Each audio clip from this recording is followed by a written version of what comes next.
From Studio A at the USC Annenberg School, he's Anthony Chiridelli. I'm Jas Kang. 2 weeks into the NHL season. Anthony, any preliminary thoughts so far? It's been kind of wacky so far. I mean, first of all, the Golden Knights playing well. Nobody saw that coming, except for, I thought they were going to be better than everybody said they were going to be. I didn't think they were going to be, I believe it's 5-1 now, 5-1 good, or 4-1. Yeah. But they're playing well. That's a great story, especially considering what happened in Las Vegas a couple weeks ago. In addition to that, the Rangers are one of the worst teams in the NHL. I mean, that's a big surprise. I don't think anybody saw that coming. Well, we'll say this as a Vancouver Canucks fan, having Alain Vigneault there for a bunch of years. His teams do typically start slow. We're going to get to the Rangers in a second. I want to circle back to the Vegas Golden Knights. Big win last night. David Perron ended up scoring the overtime winner. James Neal, 6 goals and 1 assist so far. As you used to call him, the real deal, Neal. Yeah. Do you think Vegas is going to be able to sustain this going forward? No. I have no confidence that Vegas is going to be able to sustain this pace. I think they'll still be pretty good, but they've had no secondary scoring whatsoever. I mean, I think James Neal has about, I want to say, like 25% of their goals through the season so far. I mean, he's scored 6 goals in 4 games. It's not sustainable even for James Neal. So I think they're going to slow down. They're a really stingy team. Their goal, Fleury's been playing well. Subban, Fleury's injured now. He's on the IR. So Subban's been going to start, and he's overrated. I mean, he gave up.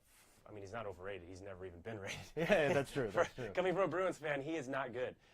So basically, he gave up 4 goals last night in the overtime win, which, I mean, par for the course. If you are a Bruins fan and remember what Subban did when he played for them, it's kind of to be expected. He's not the best goalie. So, but when Fleury's in net, they've been really stingy. I believe they are the 5th in the league in goals against, so it's pretty good considering even the goals that Subban's given up.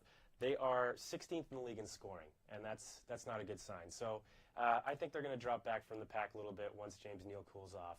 Not that I'd like to see that happen. So basically, as we know about Anthony, if you do hurt him at some point like Malcolm Subban did, he's never going to let go of it. I wanted to talk about the Vegas back end especially. Luka Spiza, he has 3 assists so far. He was with the Canucks the past few years. Seen him up close and personal a lot of the time. I don't think they have enough depth on the back end. It's been a good story, like you said, with happening with the shooting in Vegas. It'll be interesting to see if they're able to keep it up. Now, one team just down the street, the LA Kings, 4-1 to start the season, taking on the Montreal Canadiens tonight. What do you think about their season so far? I think the Kings have really, performed well. Obviously, they're in the top in the Pacific Division. The Kings are doing well because their best players are playing well. Kopitar, I think, is leading the team in goals. Dustin Brown isn't their best player, but he's really been a key part of their success over his whole career. He's up there as well. Kopitar, 4 goals and 4 assists so far this season. I think Dustin Brown has 7 points. One thing with the Kings, though, I think their defense, if Drew Doughty and Jake Muzzin are healthy, that's a great 1-2 combo. And Jonathan Quick's been lights out so far. So I think it'll be interesting to see if they're able to sustain it. Obviously, last year, Quick was injured, and that really, I think, messed up the energy of the team. Yeah. But, 2 Stanley Cups in the last 7-8 years now for them. What do you think they'll be looking at come maybe the midpoint way of the season? I think they're going to be fighting on the edge on the bubble of the playoff picture for the whole season. That's kind of what it was last year.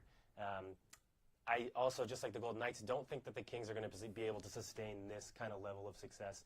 Quick will play well. He always does. I mean, he's, I think, top 7 in the league in goals against and save percentage, and 2 of the people who are ahead of him are backup goalies. They just happen to be there because they played a couple games so far. So Quick's playing really well, but Kopitar has scored on, I want to say, 33% of his shots. Wow. So that's pretty efficient. Yeah, that's not sustainable. For his career, he scored on 12% of his shots. So that's going to come down, obviously. Dustin Brown has been the whipping boy for Kings fans for a lot of years. I mean, he's been good. He's a physical player, but once he grew with the Kings. I mean, he was one of their better players when they weren't very good. When they got Carter, when Kopitar started coming into his own, when they got Gaborik, Kings fans kind of said, hey, move this guy down to third line. He's not a scorer. So, I mean, it's good that he's performing well for the Kings. It gives them a boost. It helps them out a lot, but I don't think that he's going to be able to sustain it either. So I really think that the Kings are going to be fighting on the bubble. I think they can with Quick's goaltending and that strong defense you mentioned. I think they will be right on the edge, maybe get a wild card or 3rd in the Pacific Division, but I don't think they'll be at the top of the conference like they have been. Yeah, I think one guy to look out for on the Kings as well is Michael Camilleri. He's been pretty efficient with his goal scoring. Missed some time last year and the season before, but he's a 20-goal scorer, and the Kings seriously lacked goal scoring power, and I think he will start to get better. I mean, he hasn't put one in the net yet, but it'll be interesting to see how he develops and how he gets chemistry going, maybe with the top two lines there. Now, another team we want to talk about, we did talk about them in our preview show, the Toronto Maple Leafs. Big win last night, 2-0. Freddie Anderson made 30 saves against the Washington Capitals. Austin Matthews, 5 goals and assists so far. The Leafs, do you think they're going to be for real come down for playoff time? Yes, but it's going to be hard for them to sustain the success the way that they have. They're a shootout team. I mean, by that I mean they're going to outscore you. They're not going to stop you from scoring against them. I think as it currently stands, the Leafs are second in the Atlantic, behind the Lightning, second in the conference, still behind the Lightning, and second in the NHL. So they're playing really well and they're scoring a lot. But I mean, you can't win every game 6-5. Yeah. And Frederik Andersen has been bad. I mean, he hasn't. Yeah, his goals against is over I think 3.4 or around there right now. So I mean, I don't think he's shown himself to be a bona fide number one. Yeah, they did make the playoffs last year, which was a good story. Patrick Marleau's fit in really well. They obviously have Willie Nylander and Mitch Marner. Jim Benning, I'm looking at you for taking Britannia still over Willie Nylander, but I did want to say on the back end for the Leafs, I think that's where they're going to have some problems. Yes, Morgan Riley's pretty good. Jake Gardner, more of an offensive guy. I think they need to find one of those stay-at-home defensemen that can play in the top four, chew up 20, 25 minutes come playoff time, and kind of sustain having those guys to be able to defend the other team's top players. So I think that's going to be really key going forward. Yeah, absolutely. It's a long way off. The trade deadline isn't till, I believe, March or April even, but they're going to need to pick up a defenseman if they're going to threaten in the Stanley Cup. I think I predicted them to make the Stanley Cup, so I still have confidence in them, but it's either going to be a goalie or a defenseman that they're going to need to get to kind of shore up their all-around game. Well, one guy that they played against yesterday ended up shutting out, Alex Ovechkin. Been on fire so far, 9 goals so far this season. With the Capitals, I think they were kind of an interesting case because you have a team that has been at the top of the mountain in terms of the regular season, haven't gotten it done at all come playoff time, never made it to the conference final yet. When you look at Ovechkin, what do you think his legacy is going to be if he's not able to get to the Stanley Cup Finals? I think overall it's going to be that he was hampered by his coaches. I mean, 9 goals and 1 assist this year, 10 points. He's tops in the league at goals, and he scored 2 hat tricks in the first 2 games, I think in 13 minutes of playing time. But he scores in bunches. I mean, he doesn't necessarily have long, dry streaks, but he scores a lot of goals relatively quickly, then kind of tapers off for a couple games, scores a few more goals. So I think overall he's kind of going to be almost like the Dan Marino probably of the NHL. Yeah. I mean, one of the best players in the NHL's history. I doubt he'll ever win a championship the way that the Capitals are going now. I mean, their salary cap is I mean, they're coming up against a salary cap. They're not going to be able to afford their players that they currently have.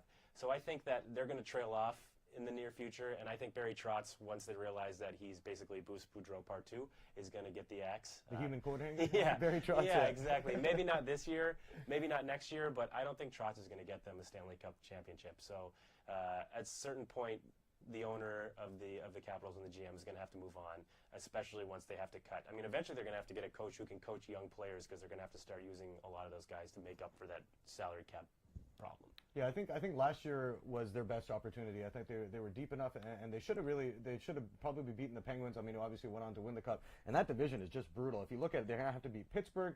They have to beat the Columbus Blue Jackets, who I think will be a force to be reckoned with. But like you were saying, the Dan Marino comparison, I think that's where Ovechkin is heading. I mean, I look at the NBA guys like Charles Barkley, who did make it at least to a final. Obviously, ran into a buzzsaw called Michael Jordan. But I think ultimately, Ovechkin's legacy, he's got 50 goals in 2 of the last 3 seasons. He's been the most prolific offensive player, I think, when it comes to goal scoring for 10 plus years now in the NHL.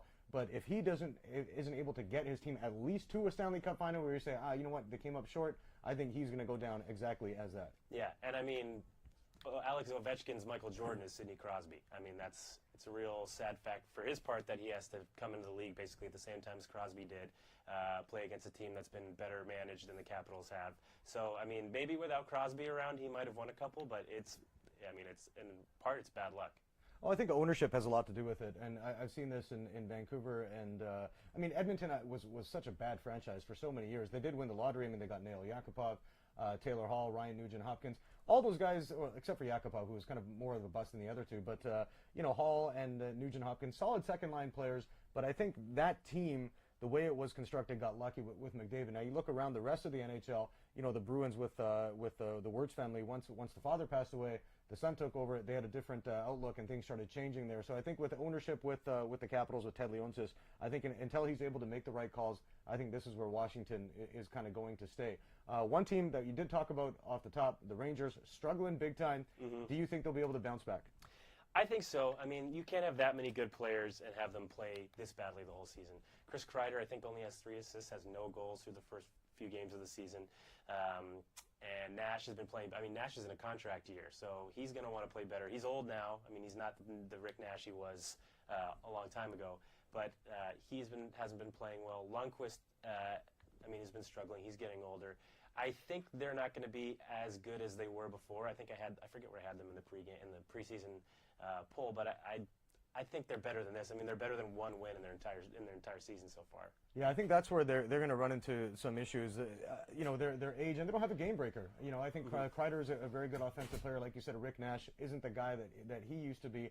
So I think, by game 25, we'll see if the Rangers are for real or not. Another team that is struggling, and we were hyping them up big time before the season started, Connor McDavid and the Oilers, just 1 win so far. He's doing his part, 3 goals and 3 assists. I think we both believe the Oilers are going to be able to come back eventually, and make their stamp on the season. Yeah, and a part of it's secondary scoring. If you look at the Edmonton roster and the stats they have right now, 10 players have all the points. Top 10 players have all the points. The bottom 10 players have no points. Like, literally, you never see that. I mean, a couple through, 5 games now, a couple players are going to get assists, they're going to get good bounces. Literally, you go and look at the score sheet. 0 points for 10 of the players. Yeah, that's pretty Yeah, average. I mean, Clefbaum with test 2, those guys have no points. Strome. Yeah, I think they have the same issue as Toronto does. They don't have a lot of depth on the back end as well. I mean, they made that trade and I think that's a going rate now. And the Leafs, if they're looking at something similar, they had to give up Taylor Hall for Adam Larson, who was not a stud by any means. Very solid defenseman. But Darnell Nurse, I think, was one guy I wanted to keep an eye on moving forward. And a lot of people think, hey, you know what, with McDavid, the Oilers are guaranteed to win a cup. I think the problem with that thinking, though, is that you're going to have to build a team with a tight salary cap. If McDavid and Draisaitl are almost taking up $20 million of that, Darnell Nurse, those guys are going to be coming up. Cam Talbot's going to want to have a big raise. So I think that team, their window might only be another 2-3 years until they almost have to regroup. But ultimately, I think we do believe that they're going to bounce back because they got what I would say now is the best player in the world in Connor McDavid. Yeah, the X factor in that actually is their GM. Peter Chiarelli, obviously coming from a Boston background, knowing what he did to the team, he isn't the best GM, I want to say. I mean, a lot of people credit the Bruins. He won you guys a cup. What are you complaining about? At least you got to win one. I believe it was Sullivan who was the GM before Chiarelli drafted Lucic, I believe he drafted Marchand, or the previous, it might not be Sullivan, but the previous GM. And so, I mean, a lot of people take credit away from Chiarelli. Chiarelli then went and signed all those role players, Chris Kelly. He signed Greg Campbell. Don't talk about Gregory Campbell because they got away with so much crap in that final because Colin Campbell was the NHL, the head of discipline guy. Speaking of the Bruins, they're taking on the Canucks on Thursday. As we've mentioned it several times, I'm from Vancouver, he's from New Hampshire, which technically gives me a little bit more of a right because New Hampshire's not Massachusetts, right? But, I mean, they're coming out. How have the Bruins been looking so far going into Thursday's game? Really bad. Yeah. It's the way we like it. Yeah, it's the way you like it. The funniest story of the whole season so far has been the fact that they let Malcolm, first of all, they drafted Malcolm Subban in the first round. Played badly. I mean, for a goalie on an NHL team, I was listening to a local radio show in Boston the other day. He has historically bad numbers for an NHL goaltender. Like not top, like the worst 10 in history, like the worst in NHL history. Wow, okay, close that's pretty in bad. the modern era. It's really bad. So I think they had faith in them, but not enough faith to keep him, so they put him on waivers. The Golden Knights claimed him, and then I believe he got his first NHL win against the Bruins Sunday night. That's right, yeah, that was right. The Bruins only mustered 22 shots, which normally against Subban should be good for about 6 goals, but they couldn't. They couldn't score. Bergeron's been out. Marchand has been scoring pretty good. I mean, he's been playing well. But, yeah, the team has not been performing. I think getting Bergeron back will be helpful, but I don't think he'll be back tomorrow night against the Canucks. So I still think it being their first home game after a long road trip, definitely some frustration there. I think they might handily beat the Canucks. Okay, you know what? Let's just take it easy with that, okay? Because the Canucks had a pretty good game last night. Ended up beating the Ottawa Senators 3-0. Anders Nielsen, who played for the Sabres last year, he was lights out in the first period. Made 17 saves. Brock Besser, my boy, right? Brock, you know I love you, right? You got a goal and assist yesterday. The Canucks, I think are going to be, let's not fool ourselves. As much as I have love for them, they're probably not going to be very good this year. Looking at I would say the bottom 5 of the league. But when you look at the Boston-Vancouver rivalry, because there was nothing there before the 2011 final. Do people from Boston or Bruins fans still have a little bit of hate towards the Vancouver Canucks? Oh yeah, absolutely. I think that second game they played after, or the first game they played after the Stanley Cup in 2012. I mean, it's been a while now, where Marchand gave the low bridge to Sami Salo. That's Sami right. Salo, yeah. That was there's still a lot of animosity, I think, in Boston, mainly because of the guy you traded to the Senators. Alex Burrows. Yeah. Burrows with the fingers in the mouth, and that kind of became a thing. Roberto Luongo, now that he's long gone from Vancouver, but it was a very good instant rivalry, and I think it's been lingering. I think Boston fans kind of have that probably hoity-toity thing about it that they like to hold over. Okay, I'm sorry, I have no clue what hoity-toity means. Can you describe that? Like arrogance. Okay. It's just I'm one of them where it's for Boston sports in the last 2 decades, we've had a reason to be arrogant, and people are kind of sick about hearing us talk about how good our sports teams are, but especially with how much animosity there was in that series, and how really angry everyone was. Yeah, happy in the end, but angry at the end. You know what was weird about that series? Okay, because I remember in game 1, I think it was Raffi Torres scored late to give the Canucks the 1-0 win, and then when Burrow scored the game winner in overtime really early, we beat Tim Thomas, went around, did the wraparound. It was 2-0. I will say this for almost everybody in Vancouver, we were like, that's it. This series is over. The Canucks were the best team by a country mile in the NHL that year. I think things changed when the Aaron Rome hit happened, and there wasn't a lot of feeling to the first 2 games, other than the Burrows bite against with Bergeron and stuff. There wasn't too much animosity. The teams weren't playing too physical, but I think when Aaron Rome laid that hit on Nathan Horton, I think that's when things kind of changed. Yeah, I remember I was watching that at a bar, and everybody at the bar kind of gasped, was like, that was pretty, and it was late. I mean, it was definitely a late hit. Okay, you know what? That's still debatable till this day. Maybe like a fraction of a second late, because if Gregory Campbell did that, there would have been no suspension, right? That's what we know. Yeah, but I mean, I think it was a unifying thing for the Bruins. I mean, that very game, they came out and absolutely stomped the Canucks, and the one after. And I think even if they had won that game by a goal or 2, it wouldn't have had the same effect as in getting in Luongo's head as winning that game by, what was it, 6 or 7 goal difference. I think it was 8-1 that game. Yeah, game 3. So I think that played a huge factor in the Bruins and coming back and winning, because it really showed Vancouver. I mean, maybe didn't show them, but put it in their heads that they can't win in Boston. And if you look at it, it was 3 wins in Vancouver, 3 wins in Boston for each team. And I think just the momentum at the end was in the Bruins' favor, having won that most recent game still pretty handedly, and coming out so strong in Game 7. So I think it was really a mental victory as much of it as it was like a superior hockey. Yeah, well, there was a mental victory for the Bruins and mental defeat for the entire city of Vancouver. I don't think any of us are still over it who actually follow the team, because I remember even when Lapierre scored that goal in Game 5, we were all kind of like, all right, you know what? They're going to win one of the last 2 games. They've been so good all year. They won 50-some-odd games that year. They were 20 points ahead, I think, of the closest team, or 15 to 20 points ahead of the closest team in the standings. And then when Game 6, I remember me, a few friends, a couple of family members, we actually bought tickets to go to Rogers Arena. And we ended up paying, it was only $10 each to get in, but we ended up buying them off Craigslist. We paid $50 each, and it was 3-0 after the first. And we were upset. We were like, what the hell is going on here? So going into Game 7, I remember the city, you can feel the nervous energy, I think, going into Game 7. And me personally, I remember talking to my cousin who lives in Toronto, and we were talking about the game, and I was like, I don't think they're going to get it done today. And I remember when Bergeron scored that first goal, it was kind of a sinking feeling for all of us. But as a Bruins fan, lifelong Bruins fan, how good did it feel to see them finally get that cut? Oh, it's indescribable. I remember I was watching the game at another bar right out by TD Garden, and as soon as they scored the 3rd goal, that's when really the fans started to think, like, we're going to do this. We're going to win this. We're going to win this Stanley Cup. And it had been since 1972, not even in my lifetime. I mean, my grandparents spoke about seeing them win the Stanley Cup, but I hadn't seen it. They were really the last team out of the 4 Boston teams to win, and they were my favorite. I mean, I played hockey my whole life. They were my favorite team. It was unbelievable to see that happen. And after the game, we all streamed out of the bar, hung out in this big grassy area right next to TD Garden. Everybody was cheering. There wasn't a lot of destruction of property. Like us in Vancouver, yeah. So it was really a great feeling. It's one of my favorite moments from when I lived in Boston. Well, thanks for rubbing it in, Anthony. I really appreciate that. We'll have a bet on tomorrow's game. Yeah. It's a six-pack? Yeah, absolutely. Right. Six-pack, and then whoever loses has to drink it right away. Okay, that's a deal. I'm probably going to feel like that anyways. He's Anthony Chiridelli. I'm Jas Kang from Studio A at the USC Annenberg School. You can check out our NHL videos on YouTube. I'm still feeling a little heartbroken, so I think we're going to wrap this up now. Yeah, sorry. Yeah, thanks, buddy. Sorry. I have tissues if you want them. Yeah, I'm probably going to need them after this.